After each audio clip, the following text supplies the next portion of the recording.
Jérémie, chapitre 41. Au 7e mois, Ismaël, fils de Néthania, fils d'Élikama, de la race royale, vint avec des grands du roi et 10 hommes auprès de Guédalia, fils d'Akikam, à Mitzpa. Là, ils mangèrent ensemble à Mitzpa. Alors Ismaël, fils de Néthania, se leva avec les 10 hommes dont il était accompagné, et ils frappèrent avec l'épée Guédalia, fils d'Akikam, fils de Shaphan. Il fit ainsi mourir celui que le roi de Babylone avait établi gouverneur du pays.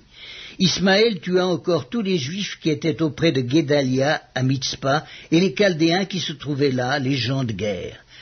Le second jour après l'assassinat de Guédalia, tandis que personne n'en savait rien, il arriva de Sichem, de Silo et de Samarie 80 hommes qui avaient la barbe rasée et les vêtements déchirés et qui s'étaient fait des incisions. Ils portaient des offrandes et de l'encens pour les présenter à la maison de l'Éternel. Ismaël, fils de Néthania, sortit de Mitzpa au-devant d'eux. Il marchait en pleurant. Lorsqu'il les rencontra, il leur dit « Venez vers Guédalia, fils d'Akikam ». Et quand ils furent au milieu de la ville, Ismaël, fils de Néthania, les égorgea et les jeta dans la citerne avec l'aide des gens qui l'accompagnaient. Mais il se trouva parmi eux 10 hommes qui dirent à Ismaël, « Ne nous fais pas mourir, car nous avons des provisions cachées dans les champs, du froment, de l'orge, de l'huile et du miel. » Alors il les épargna et ne les fit pas mourir avec leurs frères. La citerne dans laquelle Ismaël jeta tous les cadavres des hommes qu'il tua près de Guédalia est celle qu'avait construite le roi Asa lorsqu'il craignait Baeska, roi d'Israël. C'est cette citerne qu'Ismaël, fils de Néthania, remplit de cadavres.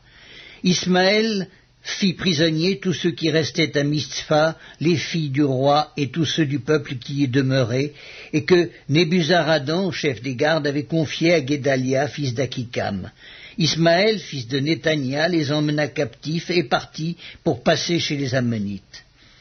Yochanan, fils de Karéak, et tous les chefs des troupes qui étaient avec lui, furent informés de tout le mal qu'avait fait Ismaël, fils de Néthania. Ils prirent tous les hommes et se mirent en marche pour attaquer Ismaël, fils de Néthania. Ils le trouvèrent près des grandes eaux de Gabaon.